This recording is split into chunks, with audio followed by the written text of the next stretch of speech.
On this week's podcast, Timmy and I have the distinct honor of interviewing a true American hero, Gina Bennett, formerly of the CIA and the famed Sisterhood, a group of analysts at the CIA, mostly women, who helped to hunt down and ultimately kill Osama bin Laden. You may have heard of him.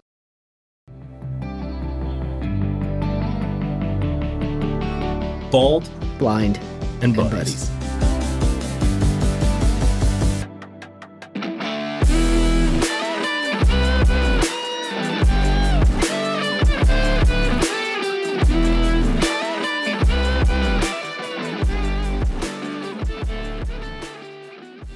Timmy C, TGIF, pal. How are you doing today? I am excited. I'm like a kid on Christmas today, and I think you know why. But first, let's ask about you. How are you doing, pal? I'm good. I'm excited too. It's a Friday morning, a little different for us. This is great.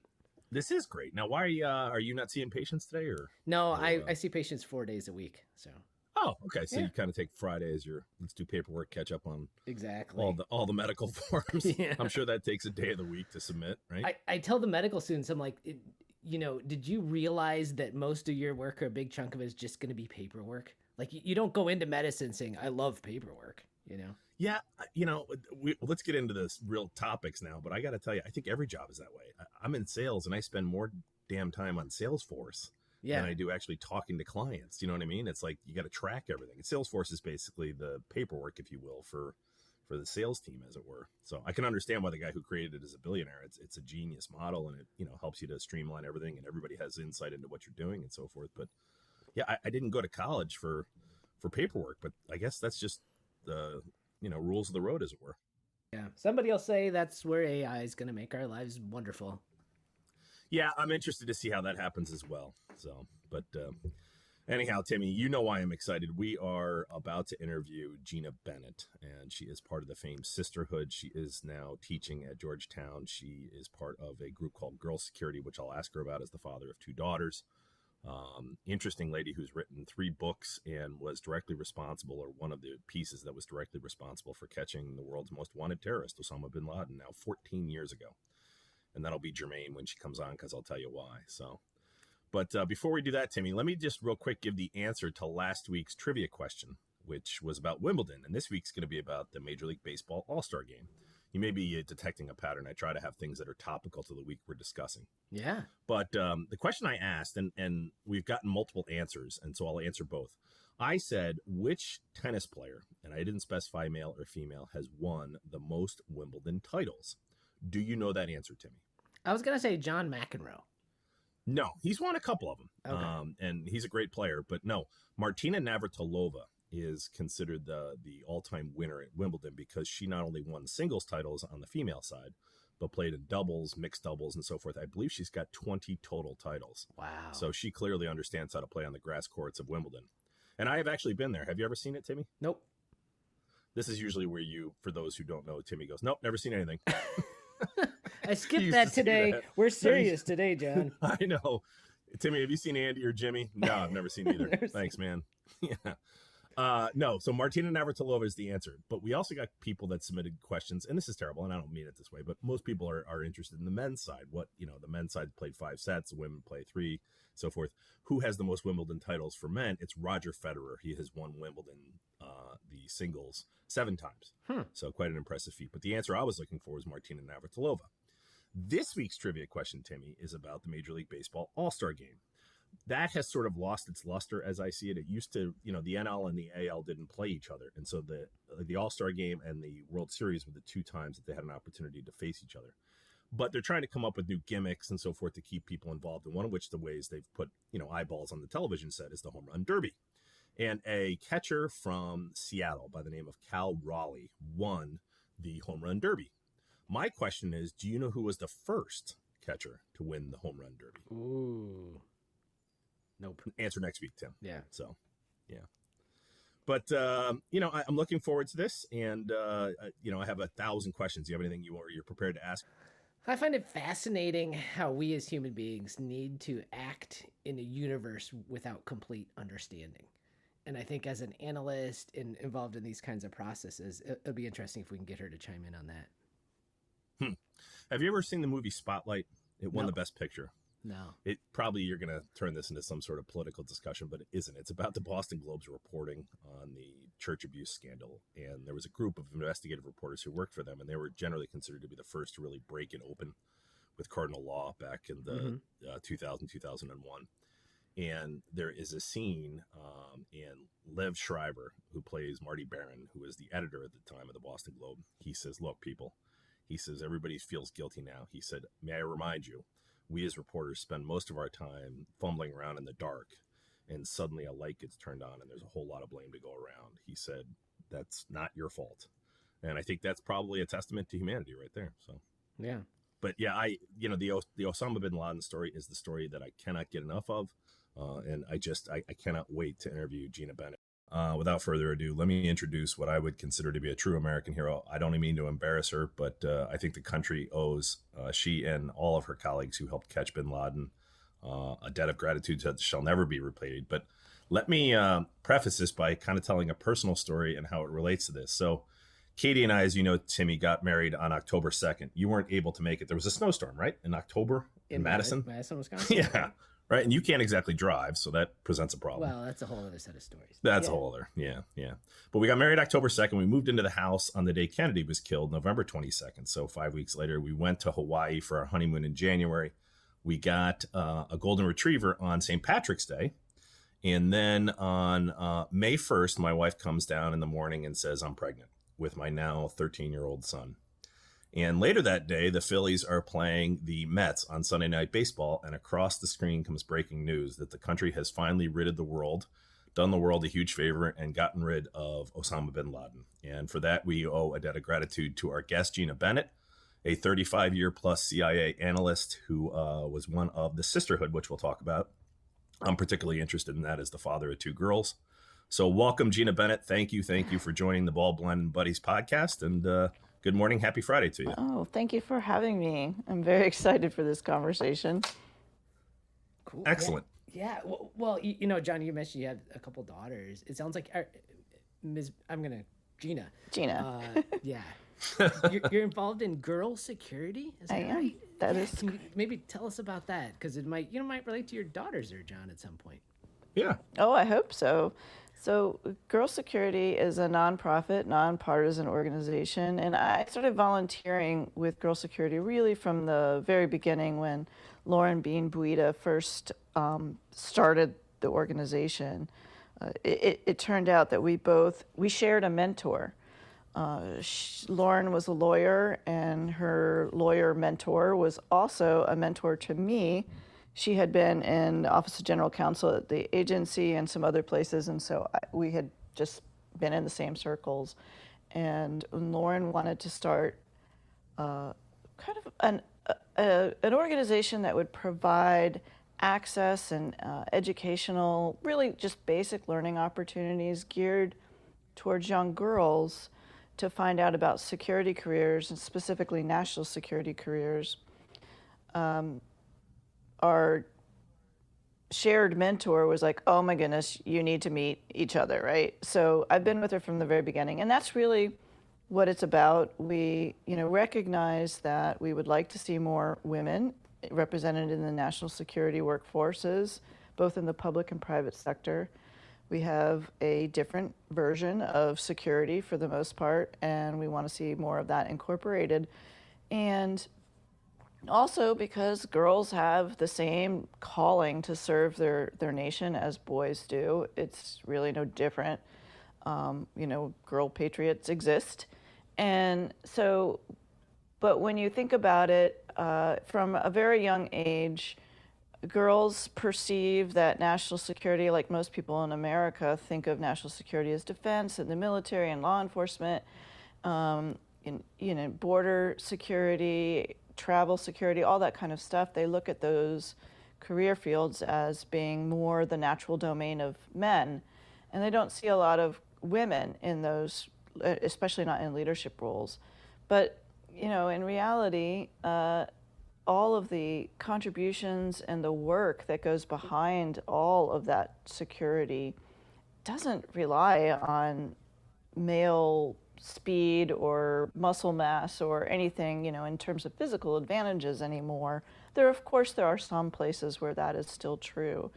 But what is the saying? But my son always tells me, and I always forget about the gun, the weapon that made all people equal.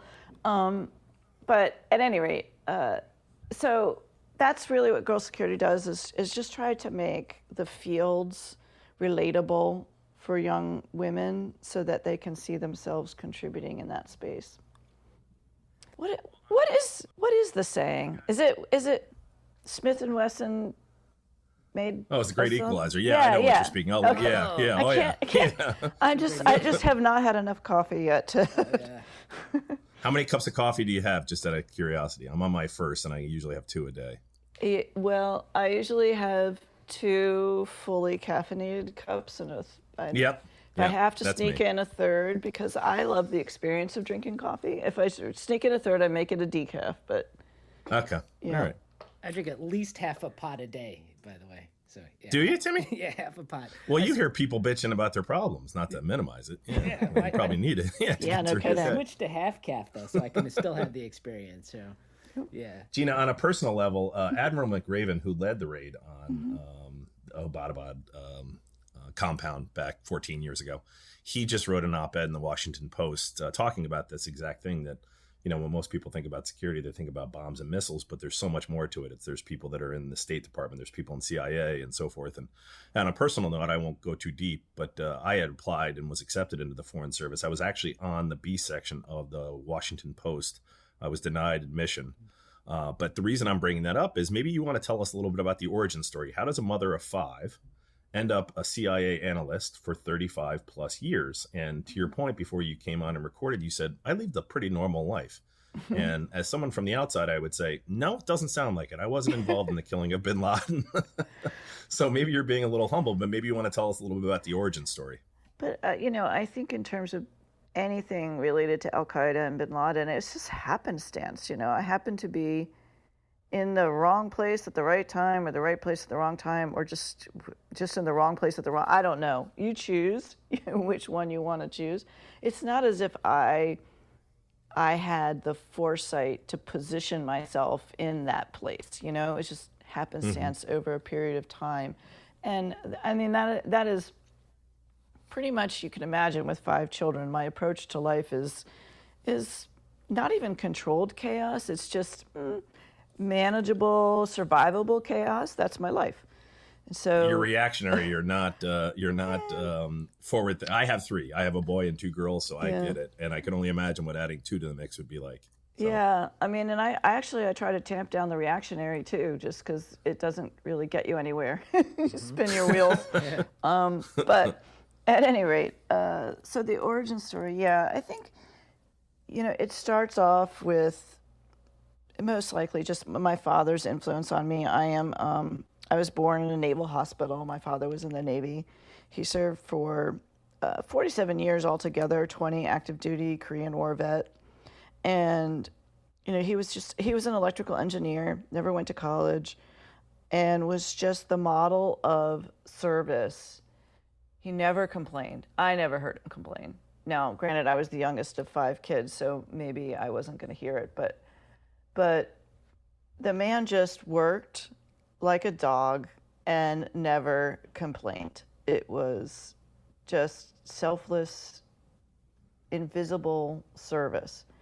And, I think that had just a tremendous impression on me, of course. And growing up in Virginia Beach, which is where I am now, with so much military here, so the second largest concentration of active duty military outside of the Pentagon.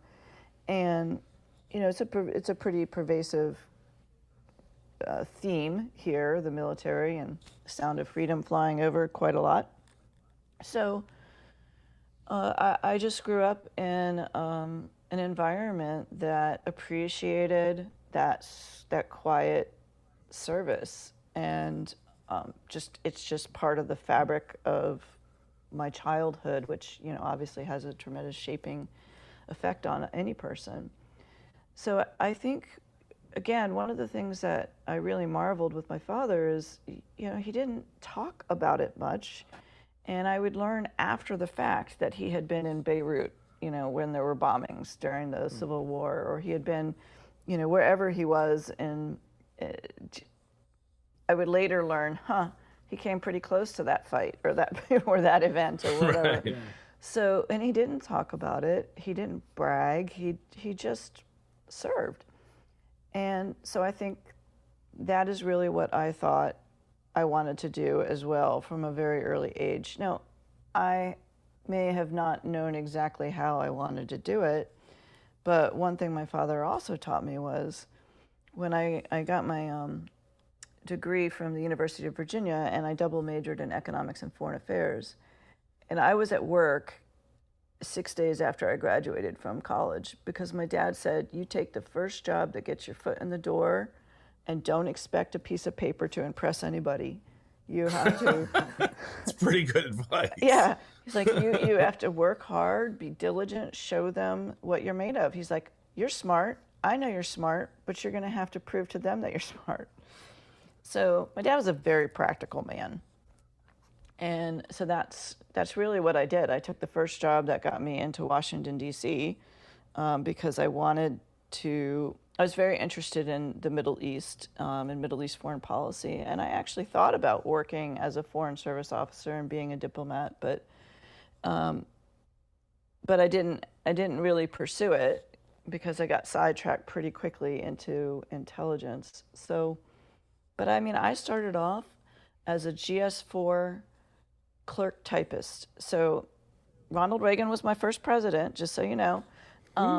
And I heard that. I made $12,500 a year. Righteous bucks. Yeah, I know. And my job was to alphabetize and type very quickly.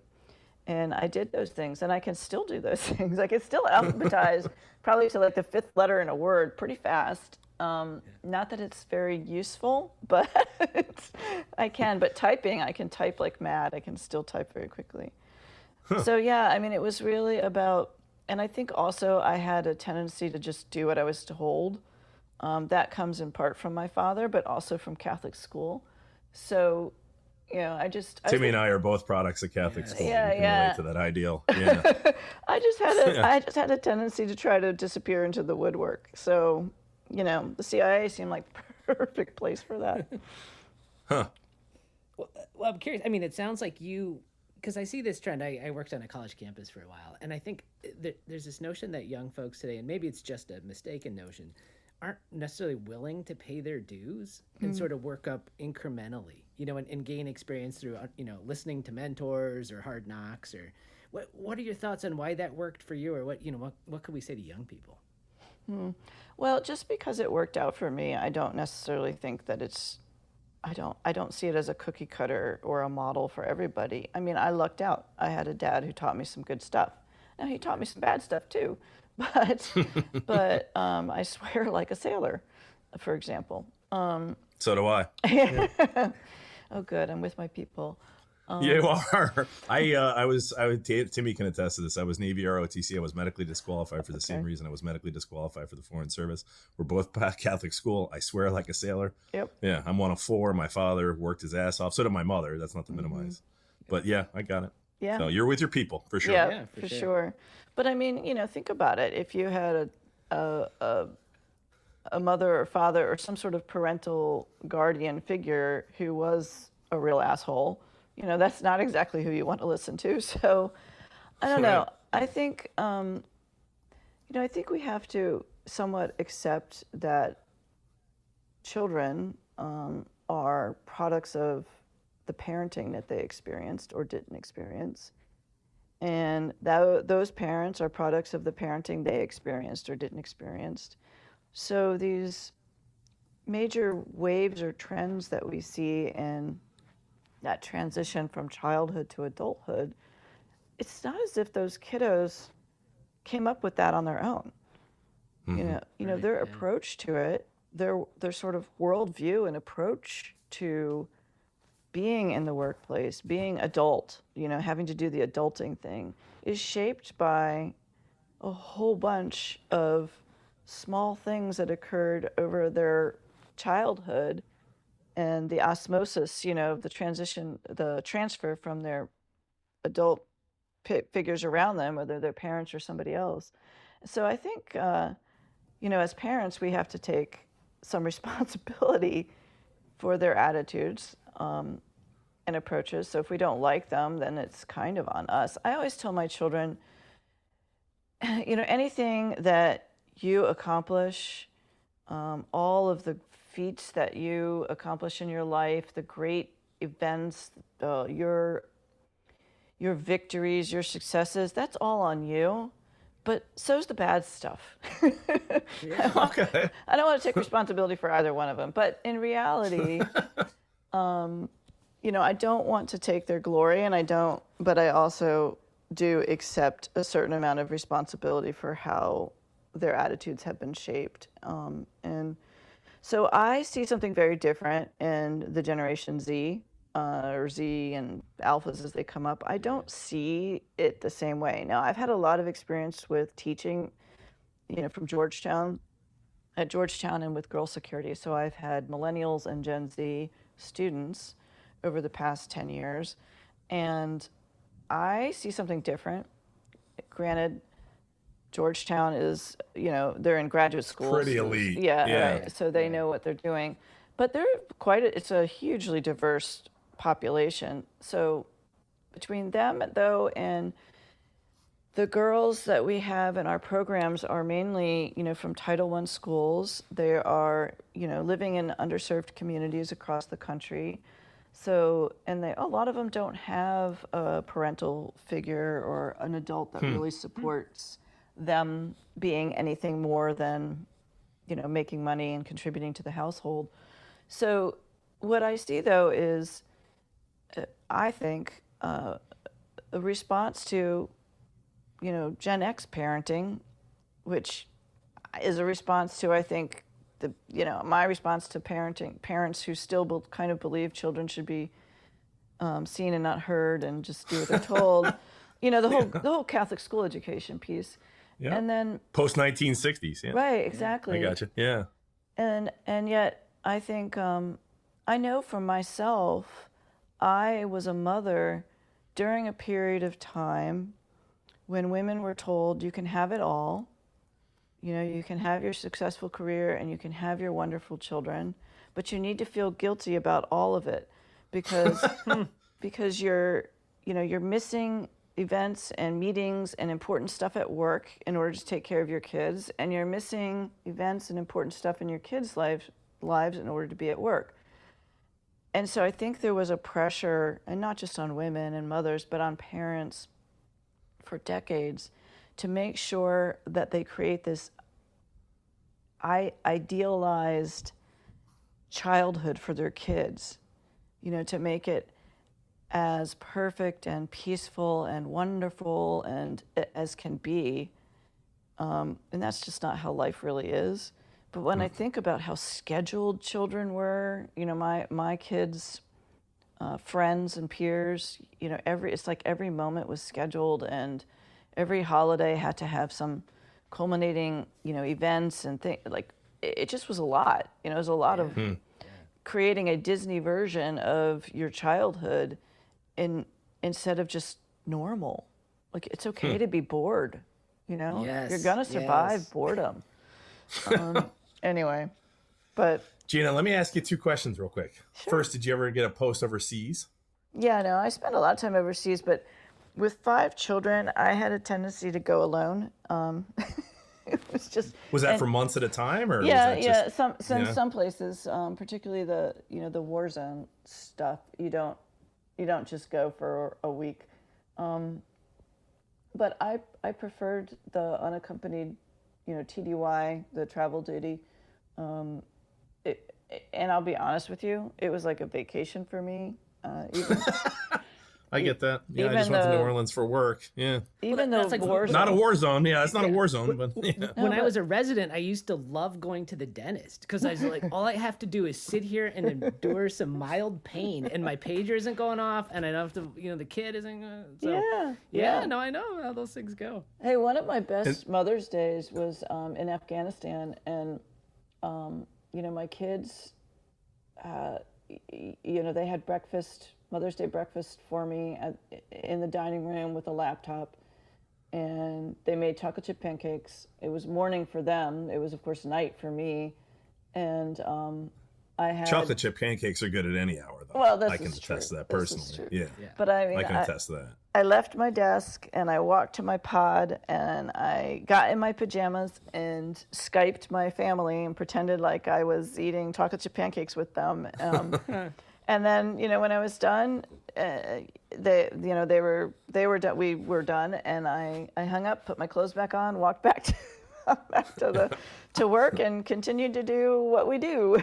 It was, but I didn't have to clean the kitchen. That's the best, isn't it? Yeah. My wife and I have a sort of an agreement. Timmy and his wife. His wife is named Blue Leaf. It's a character from a Michener novel, right, Timmy? Yeah. Anyhow, my wife and I have an agreement. Whoever cooks, basically, the other person does the dishes. And my wife is still sort of does 65% of the stuff. But I do fold laundry. I'm not the best anymore about cleaning the bathrooms because we've hired a cleaning lady, which I'm a big believer in a developed economy. Just pay somebody. But to that end, I get that. But the other question I have for you, just why women? Tell us about the Sisterhood a little bit and these groups of women who basically were patient and analytical, and to your point, had a different mindset than men. And why do you think that was successful in catching not only bin Laden, but, according to records, you're one of the first analysts who really called out the threat of Al Qaeda. I remember I was living in London in 1998 and I had changed my flight because Osama bin Laden had said he was going to blow up an airliner on the 10-year anniversary of Pan Am 103. I lost a neighbor in that plane crash. But, why women is what I'm getting at. And do you think there's a different skill set that women bring to the national security apparatus and the success you had? Can I say I'm glad you put a caveat on the question of why women, because I was going to suggest you ask God that question. It's like, no, that's a big question. Why women? Yeah, right. No, yeah.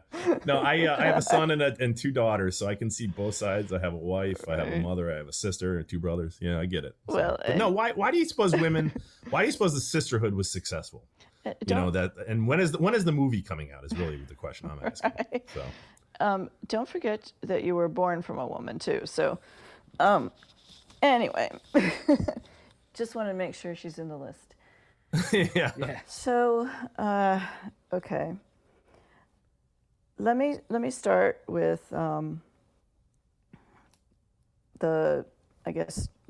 truth in advertising. I also teach a course at Georgetown University in the Security Studies program that is called Hunter-Gatherer National Security. And I don't know how much you all know about security studies theories, realism and constructivism and all that kind of stuff. Academics, they like to put a name on everything. I do. Okay. Yeah. Okay. Yeah. So we have been largely working under a realism paradigm for well over 100 years, mostly in the world, not just in the United States. The idea of rational actor theory and, nation states and I happen to buy into it more than not. Yeah. Yeah. Okay. Yeah. Deterrence and all that. All great. I buy into it too, as half of the story. And the reason is because all of that, defense, deterrence, the capacity to overwhelm an adversary with overwhelming force, everything that we think about in terms of national security, protecting the integrity of our sovereignty, our nation state, our borders, our people, our buildings, our infrastructure, all of that we call national security, in my mind, is actually national safety. And it's absolutely important. I'm not saying that it isn't.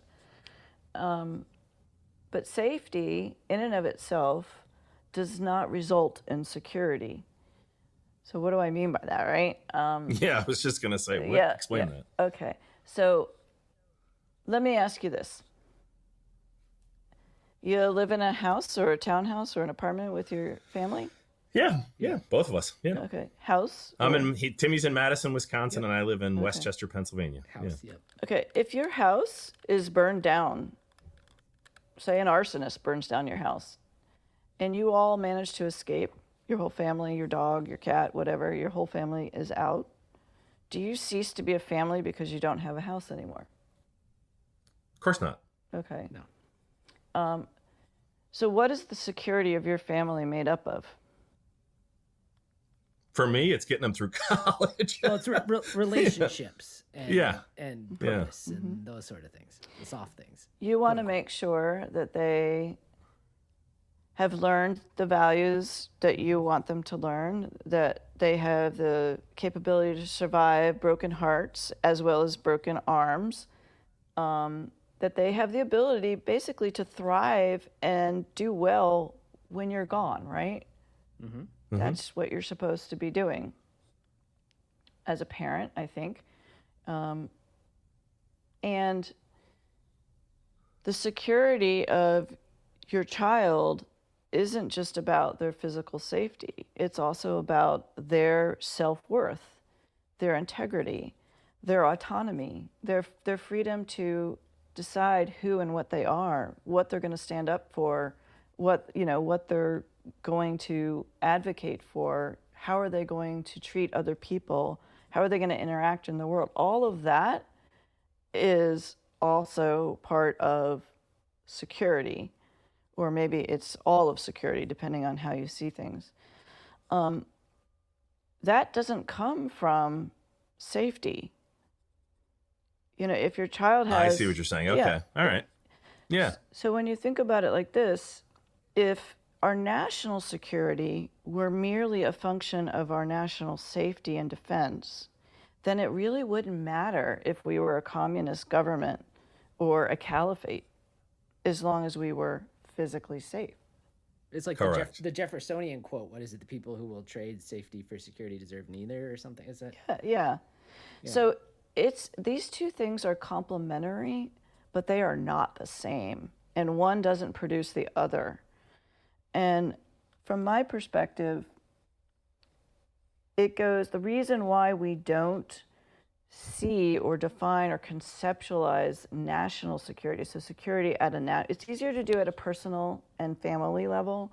It's much harder to do at a national level. And the reason I think we don't at the national level, because at the national level, our security is our ability to remain committed to the Constitution, to remain committed to the ideals of democracy, a form of government, a form of governance that we as a people chose for ourselves, to maintain the integrity of that set of beliefs and practices. And no matter who threatens us, to say it doesn't matter what you throw at us, we're going to stay Americans, we're going to remain a democratic republic. We're going to, remain a representative democracy in our three branches of government and the construct and our loyalty to the supreme law of the land. That's up to us.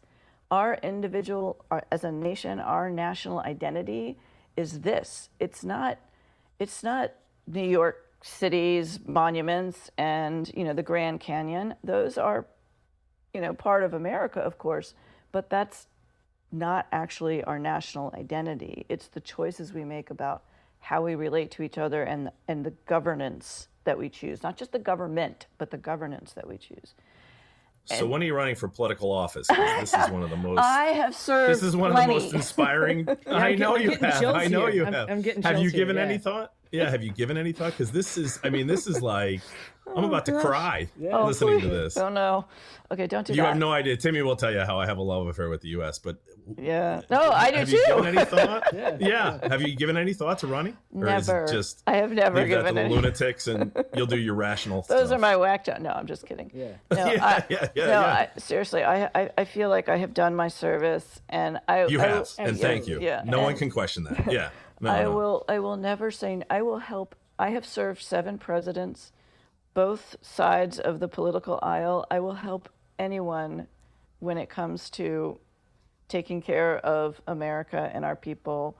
But I find that my place right now is definitely in teaching and talking and communicating, and I like being a grandmother, right? You have grandchildren. Really, exactly. I love the behind the scenes. It's just where I feel very comfortable, and also because I have a T-shirt that says "I'm not for everyone," you can take it or leave it, what I say, I'm not forcing it on anybody. So I'm not trying to win a vote or anything like that. So it's a comfortable place.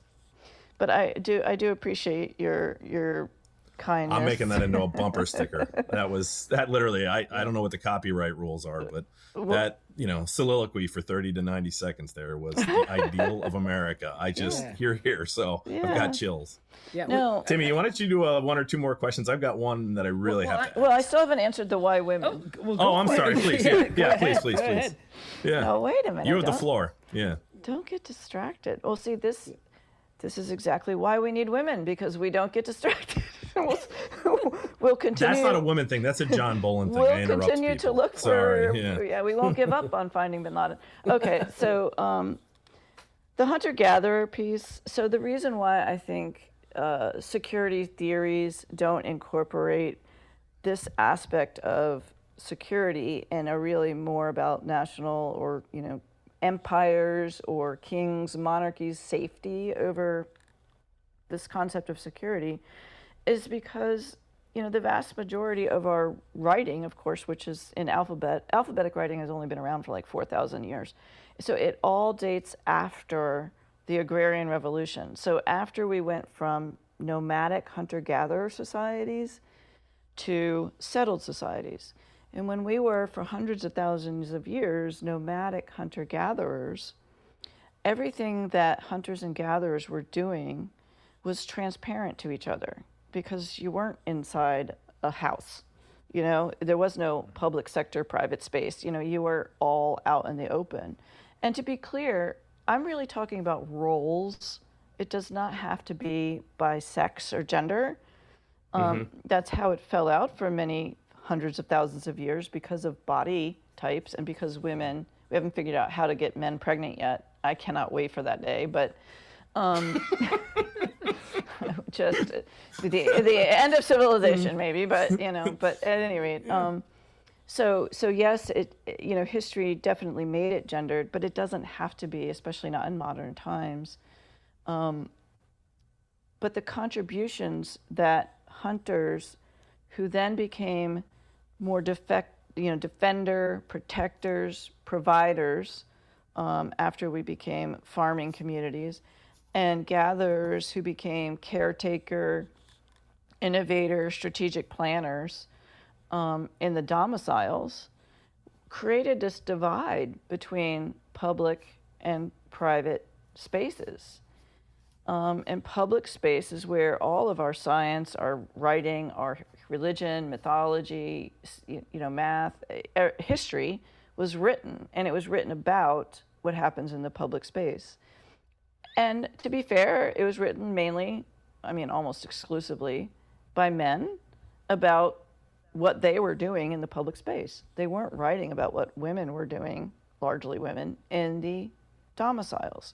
So we're missing out on what security is in an entirely different environment. So the threat environment in a domicile is quite different from the threat environment in the public space.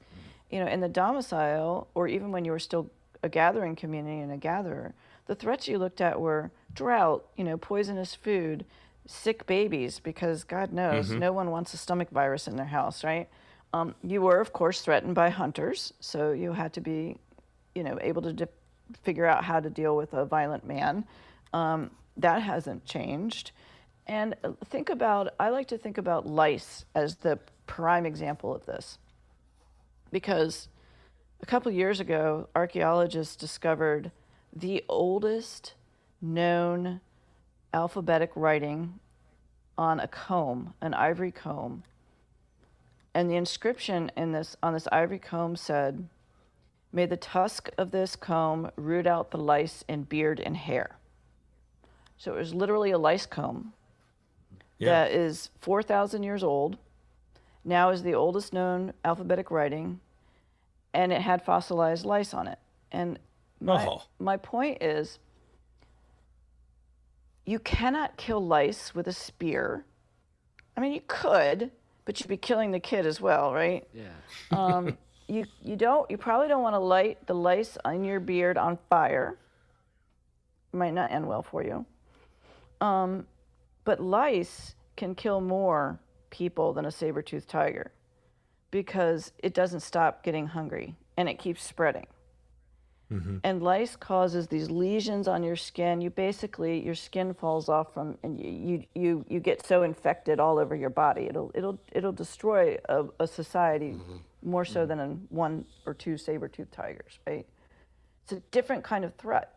And imagine how long it took, how much patience to observe as people were getting these lesions to figure out that it went back to these little tiny bugs that we can barely see. And then to figure out, well, how do we get rid of them?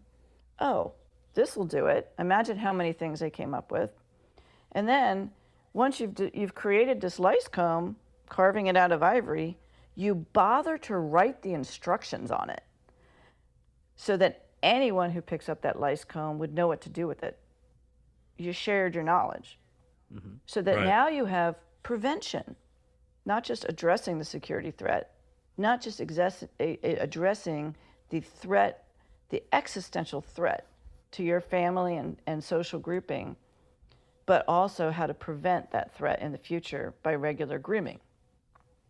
It's interesting, some of this stuff, if you look at biblical texts like Leviticus, right, is all about what are mixed with religious prescriptions, but also look like public health movements, what to do about leprosy and things like that. So some of that did trickle down into more formal writing too, I guess, right? Yeah, but not enough.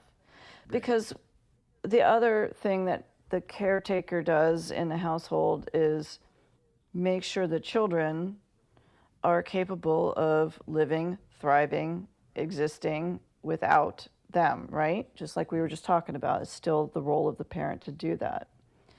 When you're in a democracy, the people need to know how to run the government, because if the government is of and by and for the people, then you got to know how to do it. But how many people know today? More than 60% of the country does not know that we have 3 branches of government. I mean, how many people do you think even read the Constitution? We haven't taught people how to be government, citizens by government. We haven't been doing that kind of caretaking, and that's what I'm talking about in terms of national security, making that as much a priority as building the next aircraft carrier. We have not done that at all, and I do think that had gatherer security been as much of a priority in our security theories for hundreds of years, we would see more emphasis and prioritization of that side. And the reason I say women, why you see a sisterhood, why you see the strong role of women in things like the hunt for bin Laden and in identifying emerging threats that are slow and hard to discern, or like lice, like Al Qaeda, like the Israeli women who saw Hamas practicing their border incursion, like any other set of women out there who are saying, "Hey, this is a problem," and people are saying, "Oh, you're too, now you're just making a mountain out of a molehill, or you're imagining things, or you're too emotional. You're just, it's not a problem until it starts moving." Because for the hunter, it's not a problem if the saber-toothed tiger is frozen in ice. You know what I mean? Yeah. Whereas the gatherer is going to say, you know what? It's getting hot. Right. Speaking of the hunt for bin Laden, the movie Zero Dark 30. I don't know if you've seen it. I don't know how you feel about revisiting, May 1st, 2011. But how accurate was it, do you think? And secondarily, Jessica Chastain's character is kind of a composite aggregate of the Sisterhood, is she not? And you're part of that. Is that right? Is that my understanding? Yes, she is an amalgamation of a lot of people, not just women, though. That's not fair. I mean, she's an amalgamation of... No. Yeah. Right. But I think they cast it in that female role simply because of the predominance of women. Am I wrong on that? And you were part and parcel of that? Yeah, no, you're not wrong. But it's just... Okay. But I think it's also really important to understand the movie still is entertainment. It's not a documentary. Of course. And there were certainly aspects of her character. I mean, don't get me wrong, I love Jessica Chastain, but there are aspects of her character that, we're just more professional than that. So I mean, Understood. there's not a lot of pouting No, going on. Yeah. So I guess I'm curious too. You mentioned working for 7 presidents. We in the bleachers are like, oh, there's a new administration in town. Things are going to change. Everything is because it's this administration or that. How much did that matter in maybe your strategic and your tactical kind of work? it didn't matter that much, except for a couple of more recent occasions. Nothing more needs to be said. Right. I gotcha. Yeah. But I mean, I always wonder that, because we talk about, we're putting somebody else in the, the big chair by our votes. And then what is that, how does that trickle down to how things actually get done and what gets done? well, so I think it also depends. Like, remember, I'm coming from a tiny fraction of the executive branch. I mean, the intelligence community and then the agents, the CIA within it, we're just a small part. And our focus is really on warning and, identifying both threats and opportunities from adversaries to the United States. That doesn't really change because of presidents or parties or anything like that. So we're going to be the most buffered, and I think, as is the military, the most buffered from a different party or person in the White House. Whereas departments and agencies that are more domestic focused, will probably always have seen a lot more change than I ever did. So I'm probably not the right person to ask. Okay. Yeah, because I worked at the Veterans Administration between Obama and Trump. And besides a poster in our lobby with the current president, right, you barely could tell, Mm-hmm. Yeah. No, All right, last question from me. Yeah, last question from me. You hear the words Geronimo for God and country after he's assassinated Osama bin Laden.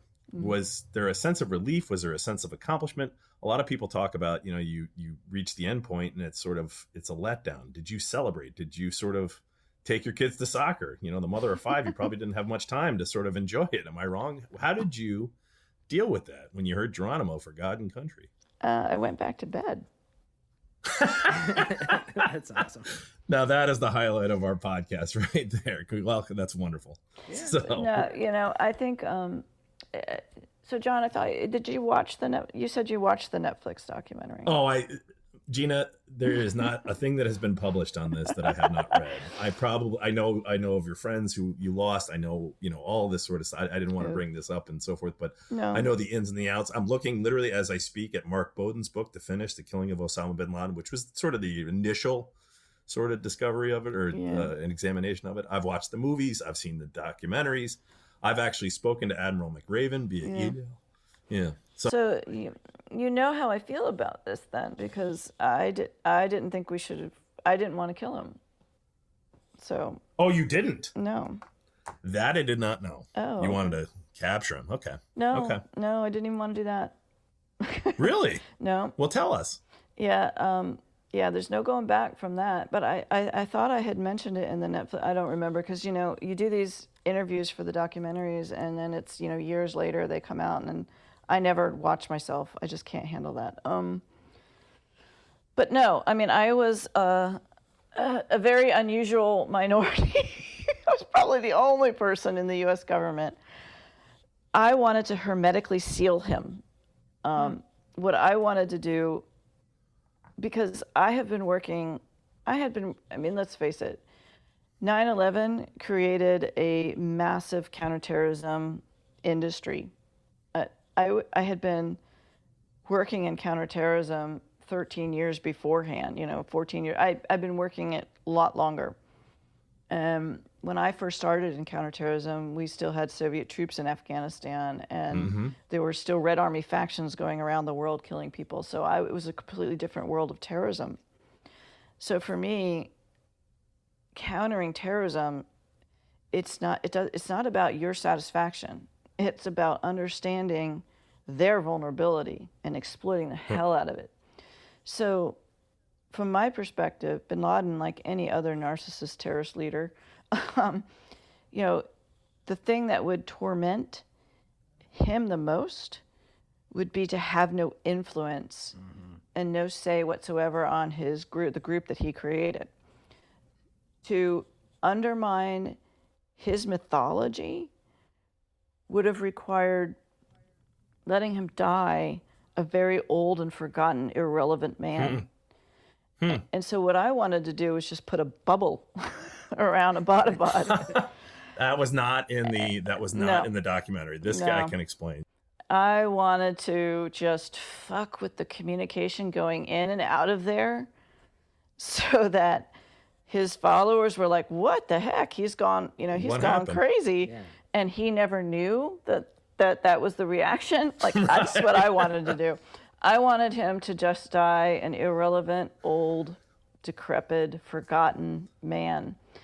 And so one of the things I had told Peter Bergen, because he asked this question years ago, and the day after, when I was at work, a friend and colleague of mine in Afghanistan texted me, and she was like, hey, really bad day for Al-Qaeda, huh? And I was like, yeah, it's bad, but it's not the worst. And she was like, what the F, She's like, what could be worse than, bin Laden being dead? And I was like, well, let me ask you this. And she was like 26, right? So let me ask you this. Have you ever heard of the Baader-Meinhof gang, which was a German terrorist organization in the 60s and 70s? She said, no. I was like, well, the worst day for Al-Qaeda is when one CIA counterterrorist targeter asks another CIA counterterrorist targeter, have you ever heard of bin Laden? And they say no. Fair. Yeah. I mean, that makes so much sense with the psychology, right? Yeah. Being irrelevant, right, is the worst. Otherwise you're creating a martyr, all those other possibilities, right, too. Yeah. So. Yeah. Gina, I can't tell you how thankful I am, and I have a favor. Could we keep in touch? Just email or what have you. Not I won't bother you. I have my daughters, and I want them to talk of course. to you. Of course. Okay. Did you have a whack job or a hero you wanted to mention this week? We have a running segment where one of us calls out a hero, one of us calls out a whack job. You have the court. Go ahead. You hold. You've earned it. 36 years of service. Thank you. Oh, well, I want to, as a hero, I do want to call out Kevin Shaeffer. And if you saw the documentary, you will have seen him done. Kevin was at the Pentagon on 9/11, and he was severely injured. The rest of his team was killed. He survived and had to work like just beyond what most people ever have to do to physically come back and be, whole again, to survive from that. And then he came to work at the CIA on the hunt for bin Laden and was instrumental in that team. And I think, there has been so much emphasis on the sisterhood, and while we all appreciate it, and perhaps on the one hand it is long overdue that women's contributions be recognized, I think this is an unsung hero whose personal resiliency is so inspiring. It just can't be told enough. So that's wonderful. Yeah, that's cool. Kevin Shaeffer. We're just going to, in light of that, let's just skip the whack job. Yeah, there'll be plenty of folly next week. Let's that's for sure. Let's you know what, Timmy, you and I don't agree on much. Bald, blind, and buddies. We've been friends for 32 years, but we agree on that. And I think we both agree that we owe a debt of gratitude to Gina and her team and to everyone who keeps us safe. Not just safe. What did you call it? National safety, not just security. Secure. Yeah. You have to keep yourself secure. Yeah. Okay. We'll do it too. Well, thank you very much. And this is John Bolin signing off saying, hey, misbehave, drive fast, take chances. And this is Tim saying, if everybody likes what you're doing, you're probably not doing anything worthwhile. Take care out there. We're not for everyone.